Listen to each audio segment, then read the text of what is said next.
Manakery rehefa mihatra ny didim-panjakana momba ny fanesorana ary ihany koa ny fanoloana ny parlemanta eo anivon'ny filan-kevitra ambon'ny tetezamita raha ny fanazavana nentin'ny mpikambana avy eo anivon'ny Udr C izay tarihan'ny Reboza Julien efa mandray ny asany ihany koa araka izany ny parlemanta vaovao nisy moa ny fivoriana izay niarahan'izy ireo tamin'ity androany ity teny amin'ny lapana nosikely teny.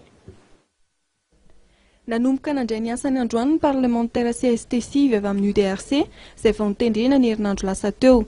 No mafisin'andriamantoana raha nandritra ny fionana tamin'ny mpanao gazety androany fa efa mihatra ny didim-panjakana. Ambara zany fa efa reo daholo le CST Udr C sivy. Zay voalaza efa eo amin'izay zany alonga mba avekonareo tononona ihany mba hampazava mba elana amin'le tsaotsao fa araky ny didim-panjakana. Laharana 2013-420 tamin'ny 12 novembre 2013 dia tsy CST tsony reto olona voalaza manaraka eto amin'ny Udr C. Journal parfait Présarali, Joseph Yolande, Lani Rickson, Apetsaruna Sylvain Willy, Rare Malala, Tutulitia, Ranzivason, Jean Théodore, Rasoulou Fouroné, Rasafo Matatandray Peso Emile, Tirana Lapierre Firmin.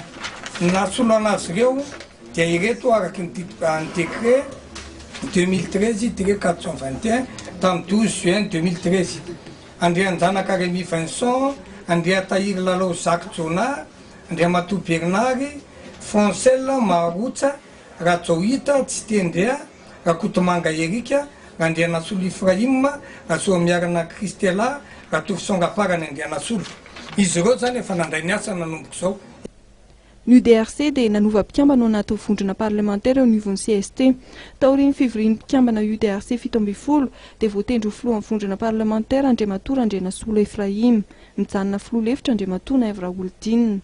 Mikasika ny fanesorana mpikambana CT avy amin'ny Udr C dia efa andalana amin'ny fanamboarana ny lisitra vaovao araka ny fanazavana. Andalana fa io moa zany tolo-kevitra ny anay fa ny any amin'ny filohan'ny tetezamita fa tsy ho ela koa ngamby izy ireo satria maria ko any fa mba hampandeha le androm-panjakana tsy resaka tsy fitovin-kevitra io na alaky vikako tsy tiako tare fa tsy avy amin'ny Udr C mihitsy ny ampikatso ny fandaniana lalàna ny fionana amin'ny gouvernemanta fitondrana ny fiom-bahoaka ary ny Udr C manomboka izao dia mila mivory tsy misy atao amin'ny Udr C tsony zany CST na CT mpihitrika izany na mpanangatanana fotsiny izany fa olona hiadevitra olona hitondra voaka petraka ny disiplinina ny Udr C ka raha ohatra sanatry mivavana dilela apetrako aminareo any zany ka mbola misy mandaa mbola isy deuxième vague io raha ohatra ka mbola io CST io ka mbola misy minitsy mivory fa makakaramato ambony ato fotsiny makakaburon fotsiny